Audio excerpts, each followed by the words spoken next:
is, nagkaroon ako ng mga kaibigan na Christian din, na halos, sa tuwing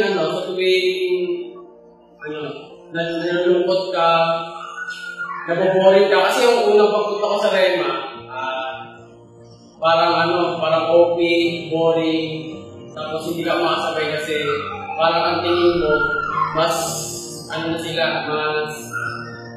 parang spiritual na sila, kaya sa'yo. Ganun. Tapos nung nakilala ko sila, nung sa Rema, parang normal lang din, parang kapatid mo lang ang turing, ganun. Tapos, ang nakakami sa Rema ay yung mga kaibigan mong halos araw-araw mong nakakasama, araw-araw mong nakakabanding, sabay-sabay kayo kumakain tuwing lunch, tapos, yung may teamwork kayo may sports na magaganap. Tapos, ang naging dumating sa akin na Rema, yung pagiging more spiritual, pagiging mas pa kayo Lord, mas on fire pa kayo Lord, na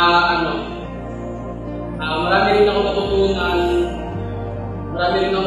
doon kasi parang doon din sa Rema, parang doon mo na ilalabas yung parang doon ko na nakita yung wala nang iyak-iyak, doon ko na nakita yung na ilalabas na nila ng parang hindi na sila nahihiya sa pagiging nila, hindi na nila bibigyan yung pagiging nila, kaya parang ang saya, parang ayaw mo rin ilabas yung kung gaano ka kasaya na nakilala mo sila.